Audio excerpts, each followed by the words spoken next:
जय श्री कृष्णा, जय श्री राधे, जय हनुमत लाल। आज ये ज्ञान के अपार सागर में से और जो ज्ञान के मोती हैं, उन ज्ञान के मोतियों में एक अति आवश्यक बिंदु मैं लेके आया हूँ। उससे पहले आचार्य जिनेंद्र कटारा चैनल में अपने परिवार के सभी सदस्यों का मैं अभिनंदन करता हूँ और हनुमत लाल जी से प्रार्थना करता हूँ कि पूरा परिवार की सुरक्षा करें, सब परिवार की उन्नति और पूरे परिवार को समृद्धि दें। तो हमारा आज का जो टॉपिक, आज का जो बिंदु मैंने रखा है कि सुरक्षा हमारे जीवन में परम आवश्यक है।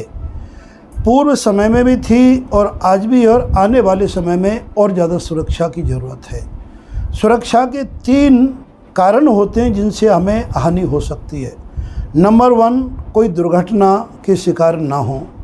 नंबर 2, कि किसी प्रकार से मंत्र तंत्र की टोना टोटके से हमारी कोई क्षति ना हो। तीसरा जो कारण हो सकता है कि कोई असाध्य बीमारियां या शत्रुओं का कारण प्रकोप या शत्रुओं का कोई षड्यंत्र, ये 3 प्रकार की असुरक्षा के एक प्रधान कारण है। इसके अलावा भी बहुत से कारण हैं। तो हमारी ज्ञान साधना शिविर जो हमेशा लगाते रहते हैं, उस ज्ञान साधना शिविर के तहत सर्वप्रथम प्रत्येक प्राणी को अपनी रक्षा करना परम कर्तव्य है। हमारे वेदों में श्रुति, वेदों में वचन क्या कहा है कि शरीर रक्षा खलु धर्म साधनम। संसार के प्रत्येक जीवात्मा की, प्रत्येक प्राणी का पहला कर्तव्य है कि हम अपने शरीर को सुरक्षित रखें, अपने मन बुद्धि मस्तिष्क को प्रसन्न रखें, अपने गृहस्थ परिवार की रक्षा करें, अपने धर्म की रक्षा करें, अपने परिवार की रक्षा करें, अपने राष्ट्र की रक्षा करने का दायित्व रखें और अपने धर्म के प्रति हमेशा समर्पित रहें। तो इतनी शक्ति हमारे पास होनी चाहिए। तो आज की वीडियो में मैं वही बताने जा रहा हूँ। एक हल्की सी साधना, छोटे से मंत्र के प्रभाव से हनुमान जी को हम प्रसन्न कर सकते हैं और हनुमान जी महाराज हमारी सुरक्षा का पूरा दायित्व लेते हैं। क्योंकि संकट कटे मिटे सब पीरा और जो सुमिरे हनुमत बलवीरा, ये सर्व विदित है।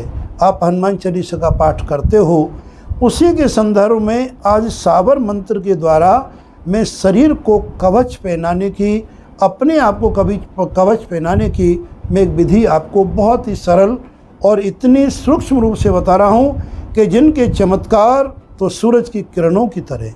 क्योंकि हमारे हनुमान जी का कोई भी प्रयोग निष्फल नहीं हो सकता। केवल हमें आवश्यकता होती है उस विधान को विधान पूर्वक पूरा करें, यानी नियम पूर्वक पूरा करें। हमारे मन में एक अटूट विश्वास, अटूट श्रद्धा और अटूट भक्ति का संचार हमारे हनुमान जी के प्रति, अपने इष्ट देवता के प्रति, अपने राष्ट्र के प्रति और अपने धर्म के प्रति हमें सजग रहना है। तो प्रिय बंधुओं, इससे पूर्व मैं चाहूँगा, ये बड़ा अनुपम ज्ञान के धरोहर, ज्ञान का खजाना जो आप लोगों के हित के लिए हमने आचार्य जिनेंद्र कटारा चैनल को बनाया, जो आपके लिए समर्पित है। इसमें यदि आप नए हैं तो सर्वप्रथम आप सब्सक्राइब करें और सब्सक्राइब करने के बाद ज़रूर बेल आइकन दबाएं ताकि हर अपडेटिंग प्रोग्राम आपको प्राप्त होता रहे। और इतने अच्छे काम को लाइक तो मैं हमेशा कहता हूँ बनता है, और कमेंट्स बॉक्स में ज़रूर लिखें ताकि आपके उन शब्दों के द्वारा हमें इस कार्य में एक बड़ा उत्साह, एक बड़ा उमंग होती है। और उमंग के साथ हम आपको नए नए मोती, नए नए ज्ञान की एक पुंज ज्ञान का खजाना, ज्ञान की उन अनुपम धरोहरों को ला कर के आपको समर्पित कर रहे हैं, आपको बता रहे हैं, जिनसे आप लाभ प्राप्त करें और अपने मित्र बंधु बांधवों तक भी इस परम दुर्लभ विद्या को जरूर शेयर करें। तो ये विधि मैं आपको बताने जा रहा हूँ। कैसी विधि है? अपने घर में हनुमान जी महाराज की अगर कोई छोटी मूर्ति है, धातु की अथवा पत्थर की अथवा अन्य किसी भी चीज़ से बनी हुई, तो अति उत्तम है। अगर मूर्ति नहीं है तो चित्र के सामने भी आप ये कार्य कर सकते हो। और कदाचित यदि आपके घर के आसपास कोई दक्षिण मुखी हनुमान जी का मंदिर हो, दक्षिण मुखी का अर्थ क्या होता है कि हमारे हनुमान जी का मुख दक्षिण में हो, तो अति प्रभावी, अति शक्तिशाली वो क्रिया हो जाती है। तो वहाँ जाके के भी साधना कर सकते हैं। साधना केवल मात्र हमारी 21 दिन की है। कितने दिन की साधना है? 21 दिन की। और हमें सफलता कब तक मिलती रहेगी? आजीवन। हमारे शरीर की रक्षा के साथ साथ हमारी संपत्ति की रक्षा, हमारे परिवार की रक्षा और हमारे देश और हमारे धर्म की रक्षा का भी दायित्व हमें बड़े सहर्षपूर्वक स्वीकार करना है। राष्ट्रभक्ति, प्रभु भक्ति, गुरु भक्ति, मातृभक्ति, इन सब भक्तियों के बारे में हम आपको समय समय पर बताएंगे। आज हमारे इस वीडियो के माध्यम से सबको भक्ति का संचार प्राप्त होगा। तो हमें मूर्ति को स्थापित इस प्रकार से करना है कि उनका मुख दक्षिण में हो और आपका मुख पूरब में हो।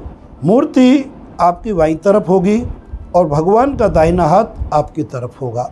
इस सिचुएशन में चाहे मंदिर हो, चाहे घर हो, चाहे घर का मंदिर हो, वहाँ पर बैठ जाएं, घी का दीपक जलाएं, एक आँच का अंगारा यानी गोबर के कंडे को जला करके उसका खीरा बना लें। उसे कोई गोबरी कहते हैं, कोई कंडा कहते हैं, कोई अरण्य कहते हैं, कोई छाने कहते हैं। गाय का हो तो अति उत्तम है। उसको जला करके और उस पर गूगल की धूप, हमारे हनुमान जी ने समस्त देवताओं को गूगल की धूप अत्यंत प्रिय है।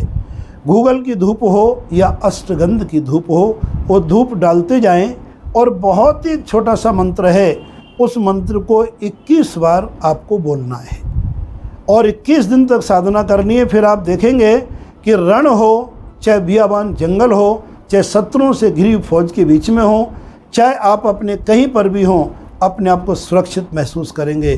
दुनिया का कोई मंत्र तंत्र आपको असर नहीं करेगा।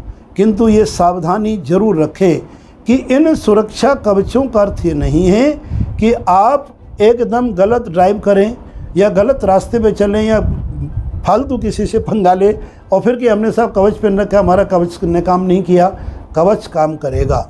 अपनी मर्यादा और अपने धर्म पर रहते हुए हमें अपने आप को सुरक्षित रखना है।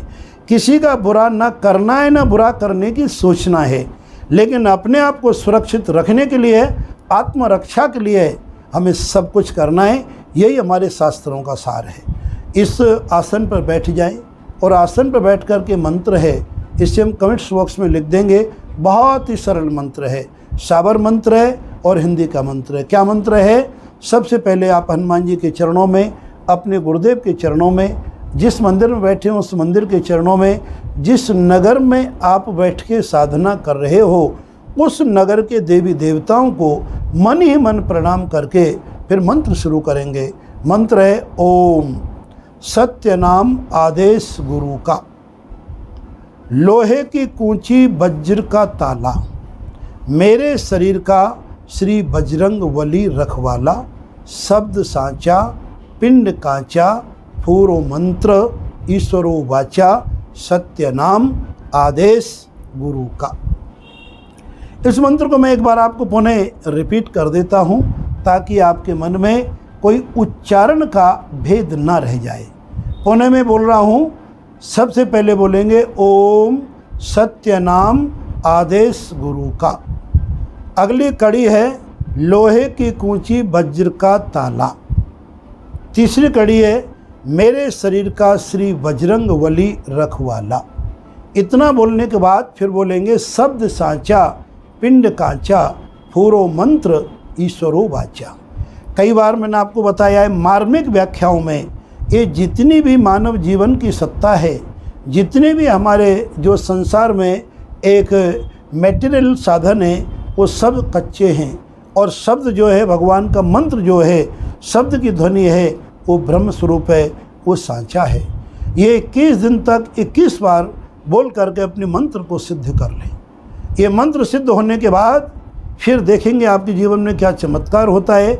जब भी प्रातःकाल जगते हो, भगवान के मंदिर में बैठते हो, या मंदिर में बैठने का कभी कभी समय नहीं भी होता है, कोई फ्लाइट का टाइम होता है, गाड़ी का टाइम होता है, व्यापार का टाइम होता है, तो भगवान को मन ही मन प्रणाम करके एक बार इस मंत्र को बोल ले केवल 24 घंटे में, फिर आप देखेंगे जीवन में कोई भी हर्डल्स, कोई भी आपको हानियाँ नहीं होंगी। लेकिन सावधानी तो हमारे जीवन का एक अभिन्न अंग है। आप जाते अनेक जगहों पर लिखा होता है, ख़ास तौर से जब पहाड़ी क्षेत्र में ड्राइविंग करते हैं तो क्या लिखा रहता है कि सावधानी हटी और दुर्घटना घटी। ये मैं आपको सावधान भी करता जा रहा हूँ कि मंत्र अपनी जगह पर आपको अभिरक्षित करेंगे, लेकिन चला के कोई गलती करेगा तो उसका तो भगवान ही रखवाला होता है। ज़्यादा मैं इसके बारे में नहीं कहना चाहता। हाँ, अब ये साधना आपने समझ ली। 2 चीज़ इसमें आवश्यक मैं समझता हूँ। पहला, जो आपके गुरुदेव हैं जिन्हों से आपने दीक्षा ली है उनसे आज्ञा ले लें। अब कैसा, हम तो गुरु की परंपरा में नहीं आए, तो जो आपके घर में कोई बुजुर्ग है, माता है, पिता है, भाई है, बंधु है, कुटुंब है, कबीला है, किसी से एक आज्ञा ले लें। अथवा मंदिर में कोई पंडित जी बैठते हैं, उनको बड़ी श्रद्धापूर्वक आज्ञा ले लें। हमारे ग्रंथों में ऐसा प्रमाण लिखा है कि कोई भी साधना करने से पूर्व यदि हम अपने से किसी श्रेष्ठ या मान्य या वरेण्यम व्यक्ति से, सर्वश्रेष्ठ व्यक्ति से अगर हम आज्ञा लेके काम करते हैं तो वो काम हमारा अनंत अनंत अनंत गुना होता है। और इसका प्रभाव आप देखोगे, जीवन में कभी कोई कष्ट ही नहीं होगा, केवल समृद्धि और सुख की अनुभूति होती चली जाएगी। तो ये छोटा सा हमारा प्रयोग है, लेकिन अनुपम शक्ति वाला है। मैं चाहता हूँ सभी लोग, संपूर्ण हमारे विश्व के लोग अपने आप को सुरक्षित करने के लिए, वेद के वचन को पूर्ण करने के लिए, अपने शरीर की रक्षा के लिए इस साधना को जरूर करें। इसमें कोई रिएक्शन नहीं, किसी प्रकार का कोई इसमें अनिष्टकारी संयोग नहीं, केवल अपनी आत्मरक्षा के लिए, सुरक्षा के लिए साधना को करें। तो आज की वीडियो में प्रिय बंधुओं इतना ही हम आपको बताएंगे। जय श्री कृष्णा, जय श्री राधे एवं जय हनुमत लाल।